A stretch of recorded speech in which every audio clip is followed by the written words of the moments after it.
After spending nearly 3 decades on death row, Christa Gail Pike remains the youngest woman ever sentenced to execution in the United States.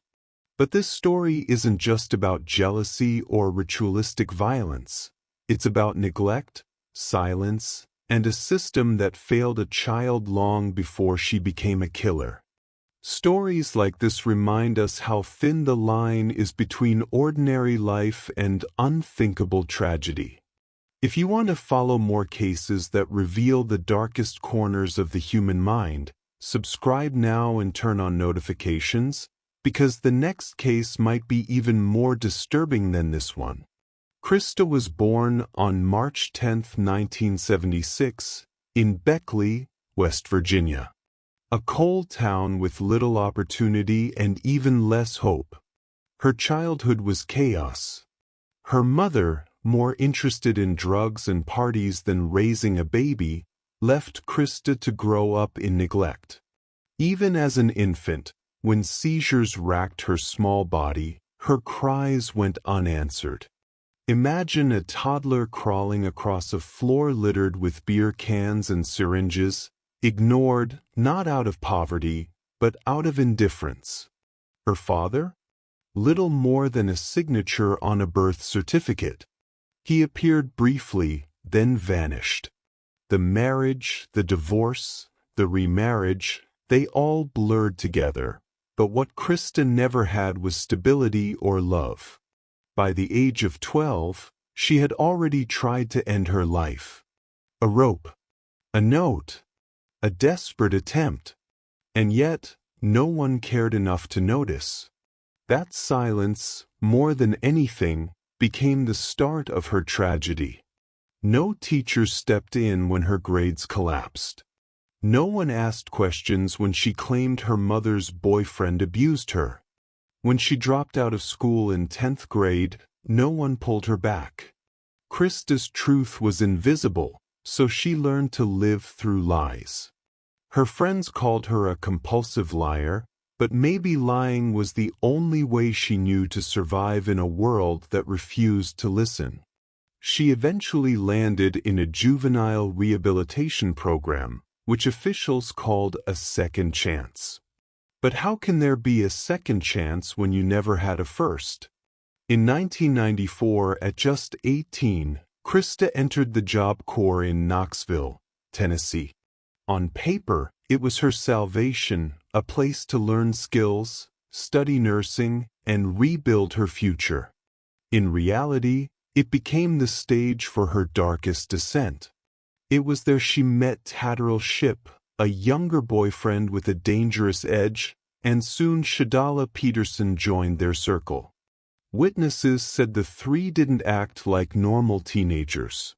They flirted with Satanism, carved symbols into their skin, lit bonfires in the woods, and spoke of blood rituals as if they were casual plans. Christa wore the mask of a nursing student, but what grew inside her wasn't compassion. It was paranoia, power, control. The staff at Job Corps never intervened. Later, they claimed, there was no way to see it coming. But maybe the truth was simpler. No one was looking. And then came their target, Colleen Slemmer. 19 years old, kind, hardworking, chasing a brighter future. But Christa convinced herself Colleen wanted Tadaryl. There was no evidence, no secret romance, only Christa's paranoia. And paranoia became obsession. On January 12, 1995, Christa, Tadaryl, and Shadolla lured Colleen out of the dorms. The promise? A smoke. A little marijuana.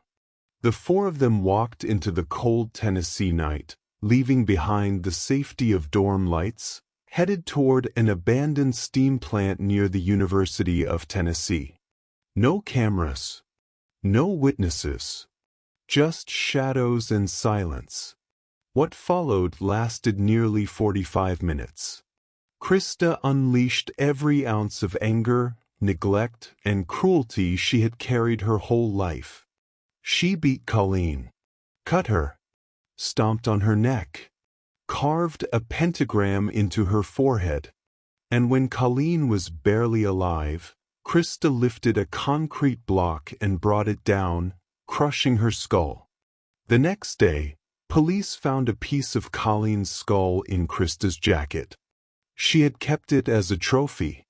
In court, the evidence left even seasoned investigators shaken. Christa had not only killed Colleen Slemmer, she had orchestrated it, carried it out with ritualistic precision, and collected her victims' remains as if they were souvenirs. The jury didn't need long. Christa Pike was sentenced to death, becoming the youngest woman ever sent to death row in the United States. But she wasn't the only one facing judgment. Her boyfriend, Tadaryl Shipp, was just 17. He joined in the torture, the beating, the cruelty. But because of his age, the law spared him the death penalty. Instead, he was sentenced to life in prison with the possibility of parole after 25 years. Nearly 3 decades later, he remains behind bars. Then there was Shadolla Peterson. She didn't crush Colleen's skull. She didn't carve the pentagram. She stood by and watched. But her silence made her complicit. Prosecutors gave her a choice: cooperate or face prison for the rest of her life. Shadolla testified against Christa and Tadaryl. In exchange, she walked free. Probation, immunity, and then obscurity. The contrast was striking. One young woman condemned to die. One boy was left to grow old in a cell. And one who walked away. Holmes once said, "The scales of justice are rarely balanced. They tilt by circumstance, by age, by cooperation, and sometimes by fear." And in this case, the scales left Christa Pike standing alone, facing the electric chair. But prison did not tame her. In 2001, she nearly strangled another inmate with a shoelace, stopping only when guards intervened. The motive? Gossip. In 2012, she became the center of an escape plot involving a prison guard and a man who had fallen in love with her through letters. Even behind bars, her patterns continued: manipulation, violence, control. If prison was meant to be medicine, it did not cure her. And so here we are, nearly 30 years later. Christa still sits on death row. Her execution date has never been set. If it ever happens, she would be the first woman executed in Tennessee in almost 2 centuries. But the state hesitates. Because Christa's case isn't only about one brutal murder. It's also about a question: do we execute for justice or for symbolism? Yes, Christa was guilty. Yes, the crime was horrific. But she was 18. Abandoned. Traumatized. Unstable. Is executing her true justice? Or is it simply society's way of burying its own failures? And so, Christa Gail Pike remains in limbo. Not executed. Not forgiven. Living proof that sometimes justice itself is trapped in silence. Today, almost 3 decades later, she is still the only woman on Tennessee's death row, aging in a concrete cell, waiting for a fate that may never come. Her story hangs in the balance: a child abandoned, a teenager turned killer, and now a woman whose sentence is written in law but never carried out.